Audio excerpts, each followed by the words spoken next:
नमस्कार, जनतंत्र टीवी देख रहे हैं आप। मैं हूं आपके साथ कोमल गंगवा। शुरुआत करेंगे अपना उत्तराखंड की। तो मध्य प्रदेश में उत्तराखंड के मुख्यमंत्री पुष्कर सिंह धामी ने उज्जैन के महाकालेश्वर मंदिर में पूजा अर्चना की है। इस दौरान उन्होंने कहा कि महाकालेश्वर मंदिर में प्रदेश की सुख शांति के लिए प्रार्थना की है और आने वाला समय हम सभी के लिए अच्छा हो और हमारा राज्य आगे बढ़े, ऐसी प्रार्थना है। पूजा अर्चना करते वक्त की महाकालेश्वर मंदिर की तस्वीरें आपको दिखा रहे हैं। सीएम पुष्कर सिंह धामी पहुंचे हैं पूजा अर्चना करते हुए।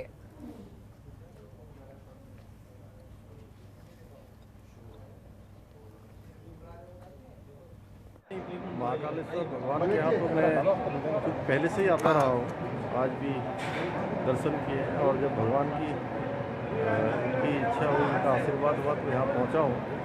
और हमने पूरे प्रदेश के लिए, हमारे सुख शांति के लिए, तरक्की के लिए प्रार्थना की। और साथ ही साथ अभी हमारा चुनाव भी समाप्त हुआ है, चुनाव पूरा हुआ है और हमारे देश के यशस्वी प्रधानमंत्री नरेंद्र मोदी जी के नेतृत्व में उत्तराखंड समेत चारों राज्यों में प्रचंड भाजपा की सरकार आई है और उनके नेतृत्व में हमारा भारत विश्वगुरु बनेगा। उत्तराखंड हमारा राज्य जो है हिंदुस्तान का श्रेष्ठ राज्य बनेगा। और प्रधानमंत्री जी ने जैसा कहा है कि आने वाले जो दशक है ये उत्तराखंड का दशक होगा। मैं भगवान महाकालेश्वर से, सभी देवताओं से, सभी भगवान से सबसे प्रार्थना करता हूँ कि आने वाला समय ये हम सबके लिए अच्छा हो। उत्तराखंड कांग्रेस में बगावत के आसार हैं। इस बात को हवा पार्टी के ही नाराज विधायक दे रहे हैं। कांग्रेस आला कमान की ओर से नेता प्रतिपक्ष, प्रदेश अध्यक्ष, उपनेता प्रतिपक्ष को लेकर लिए गए फैसले के बाद कांग्रेस में बगावत बढ़ती हुई दिखाई दे रही है। ये खास रिपोर्ट देखिए।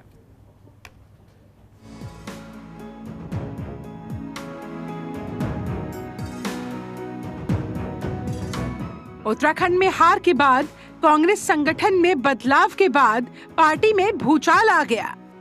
नए प्रदेश अध्यक्ष, नेता प्रतिपक्ष और उपनेता प्रतिपक्ष का नाम सामने आने के बाद पार्टी में कथित तौर पर अंदरूनी कलह शुरू हो गई। प्रदेश कांग्रेस में बगावत के आसार है। इस बात को हवा पार्टी के ही नाराज विधायक दे रहे हैं। जानकारी के मुताबिक कांग्रेस के 10 विधायक पार्टी से बेहद नाराज हैं, जिसके चलते वो पार्टी तक छोड़ सकते हैं। इनमें सबसे पहला नाम विधायक हरीश धामी, जो कि धारचूला से 3 बार के विधायक है, उनका आ रहा है। बता दें, हरीश धामी ने पहले ही खुलकर नेता प्रतिपक्ष बनाने की मांग की थी। फिलहाल ये विधायक खुलकर कुछ नहीं बोल रहे हैं, लेकिन कांग्रेस के वरिष्ठ नेता हीरा सिंह बिष्ट खुद विधायकों के इस्तीफे की बात को स्वीकार कर रहे हैं। हाँ, पार्टी में नाराजगी बहुत बढ़ी। वर्कर निरंतर छोड़ रहे हैं कि पार्टी को छोड़ने की सोचना पड़े। जिम्मेदार लोग पार्टी नहीं छोड़ने दे रहे, विधायक लोग छोड़ने को तैयार हो रहे। इतना अधिक आक्रोश मैं नहीं समझता कि इतना उपजा है। लोग संतुष्ट नहीं हुए। इतने दिन के मंथन के बाद अगर इस तरह का परिणाम आया तो वो मंथन किस बात का? अगर लोग भावना लिया तो फिर लोग भावना से अगर निर्णय लिया गया तो लोग क्यों नाराज हैं? हर जिले में, हर क्षेत्र में, गढ़वाल में तो एक सन्नाटा जैसा पसर गया। बिल्कुल हाईकमान के नए प्रदेश अध्यक्ष, नेता प्रतिपक्ष और उपनेता प्रतिपक्ष के ऐलान के बाद पार्टी में घमासान मचा हुआ है। फैसले के विरोध में चमोली की कांग्रेस कार्यकारिणी के 100 से ज्यादा पदाधिकारियों ने सामूहिक इस्तीफा दे दिया। हालांकि पार्टी के नेता अभी भी ऑल इज वेल की बात कह रहे हैं, जबकि बीजेपी कांग्रेस में छिड़े इस गृह युद्ध से ये मान रही है कि कांग्रेस डूबता हुआ जहाज है। नहीं, मैं पुनः इसको स्पष्ट करना चाहती हूँ कि कोई विधायक कहीं नहीं जा रहे हैं। सबके सब बहुत मजबूती के साथ कांग्रेस पार्टी के झंडे डंडे के साथ खड़े हैं, उसकी विचारधारा में आस्था रखते हैं और ये सब खबरें जो हैं वो भारतीय जनता पार्टी की फैक्ट्री में ही इजाद हो रही हैं और वहीं से चलाई जा रही हैं। मेरा मीडिया बंधुओं से भी निवेदन है कि ऐसी अफवाहों पर ध्यान ना दें जब तक आपको कोई पुष्ट जानकारी ना हो। अब जहाज बिल्कुल डूबने लगा है और उसके जो उसमें बैठे हुए यात्री हैं वो सब उछल कूद बचाने पे लगे, अपनी जान बचाने पे लगे हुए हैं। इसलिए ये स्वाभाविक है कि अब उत्तराखंड राज्य से कांग्रेस मुक्त होने वाला है। इस तरह के निर्णय भी ले रहे हैं और जो हमारे यशस्वी मुख्यमंत्री हैं पुष्कर सिंह धामी, धाकड़ मुख्यमंत्री हैं, उनको देखकर उनका भय और बढ़ गया है। इसलिए उनमें और भगदड़ मच गई है। ऐसी खबरें आ रही कि कांग्रेस के 10 से ज़्यादा जो विधायक है वो इस्तीफा दे सकते हैं। अगर आएंगे तो आप स्वागत कर रहे हैं? देखिए, भारतीय जनता पार्टी एक लोकतांत्रिक पार्टी है और लोकतांत्रिक तरीके से इसमें हर किसी का स्वागत है। कुल मिलाकर कांग्रेस हाईकमान के सामने बड़ी चुनौती कि एक तरफ पार्टी को उबारना है तो दूसरी तरफ विधायकों की नाराजगी दूर करनी है। ऐसे में ये सवाल उठता है कि क्या कांग्रेस हाईकमान विधायकों के दबाव के आगे झुकेगा या कांग्रेस की इस डूबती नैया को पार ले जाएगा। उत्तराखंड कांग्रेस में बगावत के सुर दिख रहे हैं, जिससे केंद्रीय नेतृत्व की तरफ से लिए गए फैसले के बाद अब जो विधायक हैं उनकी नाराजगी देखने को मिल पा रही है। इस वक्त हम मौजूद हैं पूर्व नेता प्रतिपक्ष प्रीतम सिंह के घर पर, जहां पर तमाम जो नेता हैं, तमाम जो लोग हैं, कार्यकर्ता हैं, वो यहाँ मौजूद हैं। और लोगों की नाराजगी इस बात से है कि जो करण माहरा और को प्रदेश अध्यक्ष बनाया गया है, साथ ही नेता प्रतिपक्ष यशपाल आर्य को बनाया गया है और उप नेता प्रतिपक्ष को भी कुमाऊं से ही बनाया गया है। इस बात से नाराजगी है। लगातार जो कार्यकर्ता हैं वो यहाँ पे हैं। और उत्तराखंड में हम उसकी बात करें, उत्तराखंड की कार्यकारिणी को लेकर, जिले कार्यकारिणी को लेकर करें तो तमाम जो लोग हैं वो नाराजगी व्यक्त कर रहे हैं, लगातार इस्तीफा दे रहे हैं। और आज देखना ये होगा कि माना जा रहा है कि 10 विधायक कांग्रेस का दामन छोड़ सकते हैं। अब क्या जो राष्ट्रीय नेतृत्व है क्या उसको संभाल पाएगा या नहीं, ये आने वाला वक्त बताएगा। अपने सहयोगी राहुल कुमार के साथ हरीश खंडा, जनतंत्र टीवी, देहरादून। प्रदेश के राज्यपाल गुरमीत सिंह बुधवार को अल्मोड़ा दौरे पर रहे और जहां महिलाओं ने वहां के रीति रिवाज के मुताबिक टीका लगाकर उनका अभिवादन किया। इसके साथ ही पूर्व सैनिकों और स्थानीय सामाजिक कार्यकर्ताओं ने अनेक संगठनों के लोगों ने यहां पर उनका फूल मालाओं के साथ स्वागत किया। और वहीं जिले में राज्यपाल ने सर्किट हाउस में महिला स्वयं सहायता समूह के यहां के पारंपरिक वस्तुओं और उत्पादों का निरीक्षण भी किया।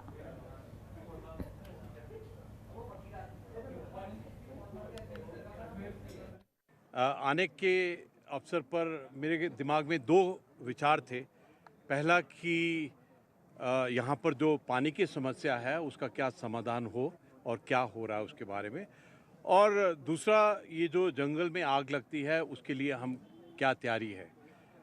मैंने डिटेल में डीएम साहब और जितने भी डिस्ट्रिक्ट के अहदेदार हैं उनसे बात किया, बहुत ही डिटेल से ब्रीफिंग लिया। और मुझे बहुत खुशी है कि जिस प्रकार से डिस्ट्रिक्ट एडमिनिस्ट्रेशन यहाँ काम कर रही है, जिस प्रकार से डीएम साहब यहाँ काम कर रहे हैं, बहुत अच्छा लगा। इनफैक्ट मैं तो सबसे ज़्यादा जो मुझे खुशी हुई है इस प्रकार है कि जो पानी का प्रॉब्लम है उसका समाधान बहुत जल्दी आपके सामने में आ जाएगा। राष्ट्रीय स्वयंसेवक संघ के सर संघचालक मोहन भागवत हरिद्वार पहुंचे और श्री पूर्णानंद आश्रम के 68वें वेदांत सम्मेलन में शामिल हुए हैं। उन्होंने कनखल स्थित श्री पूर्णानंद आश्रम कृष्ण निवास में श्री गुरुचरण की मूर्ति प्राण प्रतिष्ठा की और इसके बाद मोहन भागवत ने श्री गुरु मंदिर का लोकार्पण भी किया है।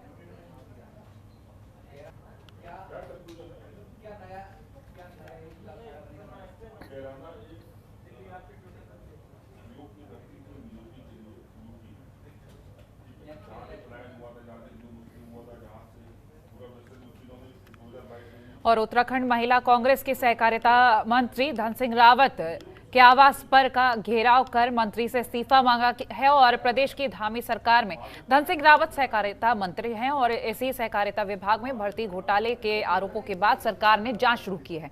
महिला कांग्रेस की प्रदेश अध्यक्ष ज्योति रौतेला का आरोप है कि निष्पक्ष जांच के लिए सहकारिता मंत्री को अपना इस्तीफा सरकार को सौंपना चाहिए। एक तरफ बीजेपी सरकार जीरो टॉलरेंस की बात करती है तो दूसरी तरफ उसी मंत्री को दोबारा विभाग की जिम्मेदारी सौंपी गई है, जिनके पास पहले भी यही विभाग था। और जब भर्ती प्रक्रिया शुरू की गई, ऐसे में बिना मंत्री के इस्तीफे दिए निष्पक्ष जांच की उम्मीद नहीं की जा सकती।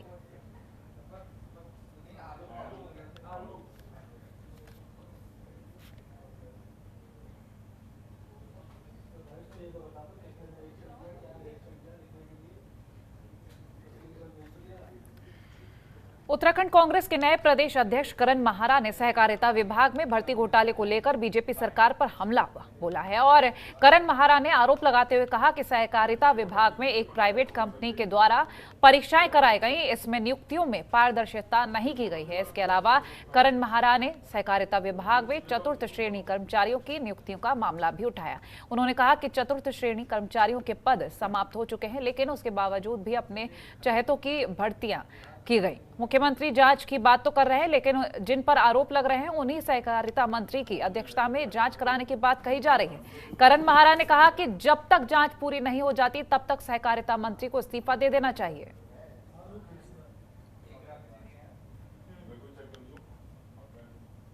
देखिए, कोऑपरेटिव में भर्ती घोटाले का मामला एक है जिसमें काफ़ी बातें उठ रही हैं। स्वयं मुख्यमंत्री ने जांच बैठाई। हमारा ये विषय है कि अगर वाकई में मुख्यमंत्री गंभीर हैं, सरकार गंभीर है, तो पहले मंत्री जी का इस्तीफा लिया जाना चाहिए, उसके बाद जांच होनी चाहिए। मंत्री जी के पद में रहते हुए निष्पक्ष जांच नहीं हो सकती, ये हमारा आरोप है। दूसरा, कुंभ का मैटर था। कुंभ के टाइम पे कुंभ अधिकारी के द्वारा वो मशीनें खरीदी गई जो उनके जुरिडिक्शन से बाहर की हैं, टेक्निकल चीज़ें हैं, स्वास्थ्य से संबंधित मशीन है। पहले ही वहाँ कुंभ में कोविड जांच के नाम पे इतना बड़ा घोटाला हुआ है और ये मशीनें खरीदी गई। पुरानी मशीनों को नई मशीनों से ज़्यादा रेट में खरीदा गया। जो अन्य अस्पतालों को जो रेट में मशीनें मिली हैं उससे लगभग दुगने रेटों में मशीनें खरीदी गई। कमेटी का गठन जो होना चाहिए था वो नहीं हुआ। जो उसका डेमो होना चाहिए था, उनके एक्सपर्ट से उसमें एक क्लियरेंस ली जाती है, वो नहीं ली गई। तो ये सारी जाँच है, उनकी जाँच की हम मांग कर रहे हैं, सरकार को घेरने का। केदारनाथ मंदिर राष्ट्रीय धरोहर बनने जा रहा है। सरकार ने भारतीय पुरातत्व सर्वेक्षण को केदारनाथ मंदिर को राष्ट्रीय धरोहर बनाने का प्रस्ताव भेज दिया है। पुरातत्व विभाग मंदिर का सर्वे कर अपनी रिपोर्ट केंद्रीय संस्कृति मंत्रालय को भेजेगा और इसके बाद उत्तराखंड के किसी धाम को पहली बार राष्ट्रीय धरोहर की सूची में शामिल होने का गौरव मिलेगा। उत्तराखंड में अभी तक 43 राष्ट्रीय धरोहर हैं, लेकिन देवभूमि के विश्वविख्यात 4 में से एक भी धाम इनमें शामिल नहीं है। सबसे पहले केदारनाथ धाम को इसमें शामिल करने की तैयारी है और साल 2007 में केदारनाथ और बद्रीनाथ मंदिर को राष्ट्रीय धरोहर में शामिल करने की कोशिश की जा रही है, लेकिन तब दिल्ली स्थित पुरातत्व विभाग के मुख्यालय से अनुमति न मिलने के कारण ये राष्ट्रीय धरोहर में शामिल नहीं हो सके थे।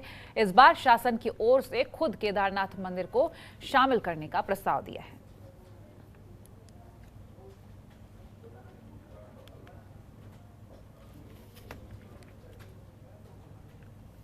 ऋषिकेश में लंबी खींचतान के बाद आखिरकार चारधाम यात्रा रोटेशन व्यवस्था समिति का गठन हो गया है। बताया जा रहा है कि इस बार 7 कंपनियों ने मिलकर रोटेशन व्यवस्था समिति का गठन किया और संजय शास्त्री को रोटेशन व्यवस्था समिति का अध्यक्ष बनाया गया है। संजय शास्त्री 11वीं बार रोटेशन व्यवस्था समिति के अध्यक्ष बने हैं।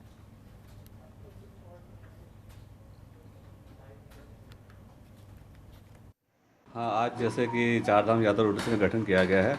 अभी 7 कंपनियों की आपसी सहमति से रोटेशन का गठन हुआ है। 2 हमारी जो सहयोगी कंपनियां हैं उनसे भी बातचीत चल रही है और संभवत है कि 2-3 दिन के अंदर वो कंपनियां भी व्यवस्था में शामिल हो जाएं। कब से यात्रा को लेकर? तो खैर हमारी लगातार चली रही है, ऐसा कुछ नहीं है। हमारी गाड़ियों के रखरखाव, रंग रोगन से लेकर सारी तैयारियाँ हैं। अब 5-7 दिन के अंदर हमारी वाहनों की लॉटरी भी निकाली जाएगी और तैयारी लगभग पूरी है। अध्यक्ष जी का जो है सर्वसम्मति से श्री संजय शास्त्री जी को चुना गया है, जो कि पहले भी इस व्यवस्था के 9-10 बार अध्यक्ष रह चुके हैं। और हरिद्वार में रुड़की विकास प्राधिकरण अवैध निर्माण को लेकर सख्ती से कार्रवाई की जा रही है। ऐसा बताया जा रहा है कि कुछ दिन पहले ही विकास प्राधिकरण ने रुड़की और भगवानपुर क्षेत्रों के 3 स्थानों पर अवैध व्यावसायिक निर्माणों को सील किया है। एचआरडीए के सहायक अभियंता ने बताया कि क्षेत्रवासियों को लगातार अवैध निर्माण नहीं करने को लेकर चेतावनी दी जा रही है।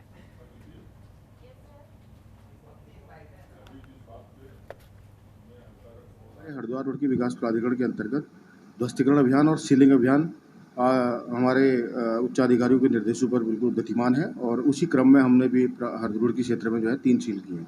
ये रुड़की तहसील में 2 सील की है और भगवानपुर तहसील में 1 सील की है। ध्वस्तीकरण और सीलिंग अभियान चल रहा है, उसके अंतर्गत हम सारे कॉलोनी को चिन्हित कर रहे हैं और उनको मौका दे रहे हैं नियमानुसार कि आप अपना पक्ष रखें। अगर नहीं रखेंगे तो हम उचित कार्रवाई उस पर अमल में लाने के प्रयास कर रहे हैं। और ऋषिकेश के वीरभद्र रोड पर सब्जी लेकर घर जा रही एक महिला से चेन स्नेचिंग का मामला सामने आया है। चेन स्नेचिंग करने के बाद भाग रहे बदमाश को स्थानीय लोगों और पुलिस ने मिलकर आस्था पथ पर दबोच लिया और आरोपी को फिलहाल कोतवाली पुलिस ने हिरासत में ले लिया है। पुलिस ने झपट मार को हिरासत में लेकर कोतवाली लेकर गई और कोतवाली प्रभारी निरीक्षक रवि सैनी ने बताया कि जबलपुर से पूछताछ की जा रही है और मामले की जाँच के बाद कार्रवाई की जाएगी।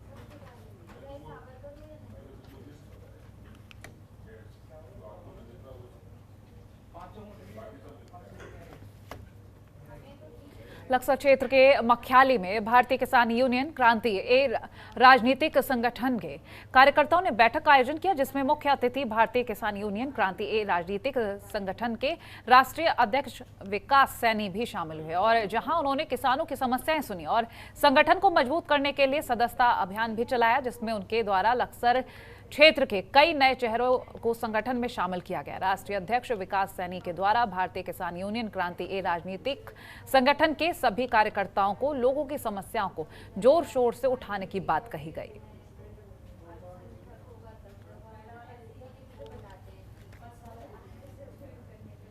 राहुल जी, हमारे राहुल चौधरी जी, उन्हें जिला सचिव की जिम्मेदारी युवा की हमारे जिला अध्यक्ष जी ने दी और मैं उम्मीद करता हूं कि उस जिम्मेदारी को निभाएंगे और कुछ और भी पदाधिकारी इन लोगों ने बनाए।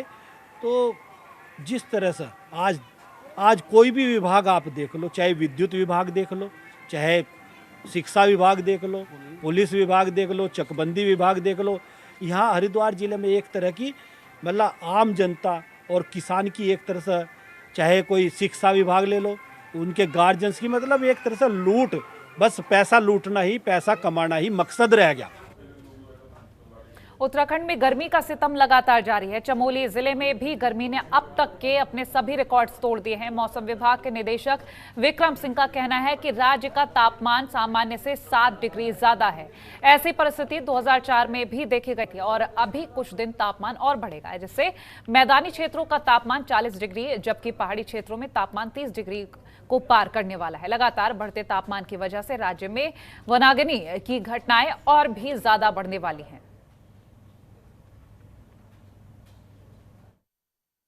ये गर्मी बहुत तेजी से बढ़ी हुई है, जिससे हमारे यहाँ की जनता काफ़ी परेशान है। जंगलों में आग निकाला भी है थी और फिर गर्मी तो वैसे भी है ही, लेकिन आग का भी बहुत किस्म जंगलों में आग लगने का बहुत वो है कि अब जंगलों में जगह जगह आग लगी है, कोई इसका देख रेख नहीं हो पा रही है।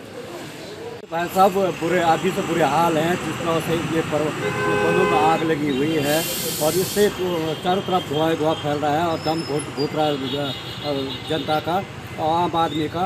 इससे ऐसा अनुमान लगाया जा रहा है कि आने वाले समय में कुछ महीनों में मई जून में जून जुलाई में भी बहुत भयंकर गर्मी का असर बनने जा रहे हैं। से मैदानी क्षेत्रों की बात करें तो वहाँ तो गर्मी का असर ज़्यादा है ही। उस हिसाब से देखें तो जो पर्वतीय क्षेत्र हैं, चमोली, उत्तरकाशी, रुद्रप्रयाग जिले हैं, यहाँ पे भी गर्मी का प्रकोप काफ़ी बढ़ रहा है। जिस तरह से देखा जा रहा है कि आजकल वनाग्नि जो है वो काफ़ी पहाड़ों में लग चुकी है, जिस कारण यहाँ का तापमान दिनों दिन बढ़ता जा रहा है। और भी इस टाइम ये जो जंगलों में जो आग लगी है उसके कारण अभी गढ़वाल में, हमारे गढ़वाल में जो है कि गर्मी काफ़ी है, 40 डिग्री से ऊपर ही गर्मी है और जो है कि काफ़ी पिछला सालों का भी रिकॉर्ड तोड़ चुकी है गर्मी भी। और गर्मी से लोग काफ़ी परेशान हैं और जंगलों में जो ये लोग आ रहे हैं, वन विभाग से मेरा अनुरोध है कि ये कृपया इन पे थोड़ा लगाम कसें। लगातार पिछले एक हफ्ते से जो है जिस तरह से पहाड़ों में जो गर्मी देखी जा रही है, गर्मी का प्रकोप इतना दिख रहा है कि अगर पहाड़ी इलाकों की अगर बात करी जाए तो पहाड़ी इलाकों में लगातार जिस तरह से 40 डिग्री से ऊपर जो है यहाँ का तापमान जो है पहुँच चुका है। हालांकि स्थानीय प्रशासन या स्थानीय लोगों का यह कहना है कि जो जंगलों में यहाँ पे आग लग रही है, इसका प्रकोप जो है लगातार जो है जनपद चमोली की अगर मैं बात करूँ तो जनपद चमोली का जो टेम्परेचर इस समय है 38 डिग्री सेंटीग्रेड जो है इस समय देखने को मिला है। तो हालांकि लगातार जो है गर्मी का प्रकोप जो है पूरे उत्तर भारत में देखने को मिल रहा है। पुष्कर सिंह नेगी, जनतंत्र टीवी, चमोली। जहां हर जगह गर्मी का प्रकोप छाया है, वहीं प्राकृतिक जल स्रोतों पर भी इसका साफ असर देखने को मिल रहा है। जोशीमठ की अलकनंदा घाटी में इन दिनों गर्मी की तपिश अपने प्रचंड रूप में पहुंच गई है। ऊपरी हिमालयी क्षेत्र में ग्लोबल वार्मिंग से हिमखंड पिघल रहे, जिससे प्राकृतिक पेयजल के स्रोत सूख रहे हैं। दूसरी ओर जंगलों की आग से भी जल स्रोत, ताल, पोखर सब सूख गए हैं, जिसका असर मानव ही नहीं पशु पक्षी और वन्य जीव जंतुओं पर साफ नजर आ रहा है। जोशीमठ के उच्च हिमालयी क्षेत्र हनुमान चट्टी, खिरो घाटी, बद्रीनाथ कंपार्टमेंट में बढ़ती गर्मी से दुर्लभ वन्य जीव हिमालयी थार घोरड के झुंड में पीने के पानी की तलाश में बद्रीनाथ नेशनल हाईवे के पास हनुमान चट्टी अलकनंदा नदी के किनारे निचले इलाकों में अपनी प्यास बुझाने पहुंच रहे हैं। हरिद्वार में बैसाखी स्नान और ऋषिकुल मैदान में चल रहे सद्भावना सम्मेलन को लेकर पुलिस ने 2 दिनों के लिए शहर में यातायात प्लान, नो एंट्री और पार्किंग प्लान जारी कर दिया है। गुरुवार को बैसाखी और मेष संक्रांति के स्नान पर्व पर दूसरे प्रदेशों से आने वाले यात्रियों और सद्भावना सम्मेलन के श्रद्धालुओं के वाहनों की पार्किंग की व्यवस्था पुलिस प्रशासन ने की है। जिन जगहों पर नो एंट्री रहेगी उनके बारे में भी जानकारी जारी की गई है। शहर में 13 अप्रैल की सुबह 8 बजे से रात 10 बजे तक और 14 अप्रैल की सुबह 6 बजे से रात 11 बजे तक भारी वाहनों का शहर में प्रवेश पूरी तरह से प्रतिबंधित रहेगा। इनके अलावा श्रद्धालुओं के वाहनों के लिए अतिरिक्त पार्किंग के भी इंतजाम किए गए हैं। हाईवे पर यातायात का दबाव बढ़ने पर वैकल्पिक मार्गों पर भी डायवर्जन की पूरी तैयारी की गई है। यातायात पुलिस के अनुसार दिल्ली की तरफ से आने वाले यात्री वाहन खड्डा पार्किंग, रोडी बेलवाला, दीनदयाल पार्किंग और पंत द्वीप पार्किंग में पार्क कराए जाएंगे।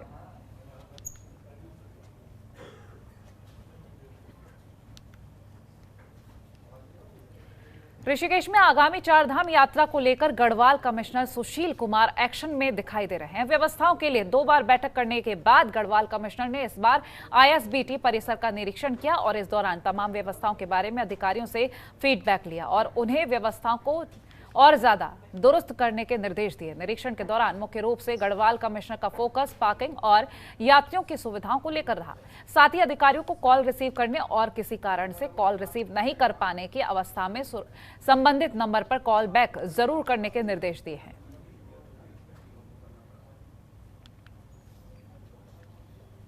आज 4 धाम यात्रा को लेकर पुनः जो समिति विभाग हैं उनके साथ बातचीत हुई है, जिसमें पर्यटन है, यूकाडा है, स्वास्थ्य विभाग है, परिवहन विभाग है और प्रशासन के अधिकारी हैं।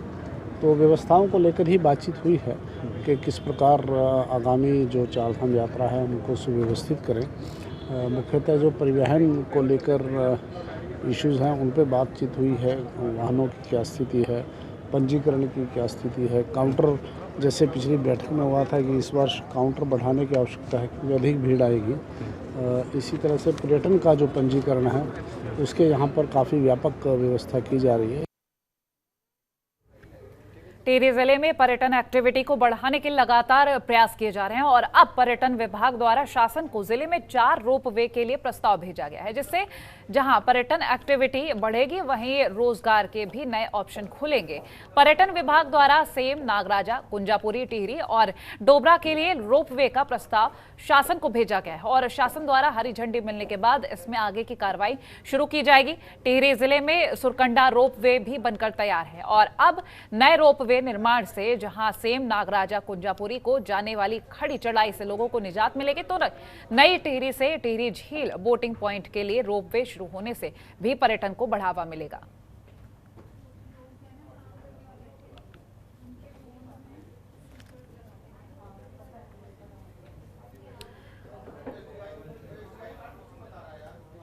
और फिलहाल अपना उत्तराखंड में इतना ही। देखते रहिए जनतंत्र टीवी। नमस्कार।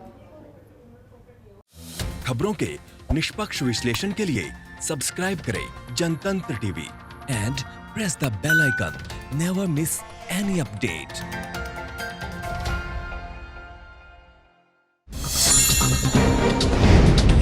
डाउनलोड कीजिए जनतंत्र टीवी ऐप को, जो कि अवेलेबल है गूगल प्ले और ऐप स्टोर पर। अधिक जानकारी के लिए अभी डाउनलोड करें।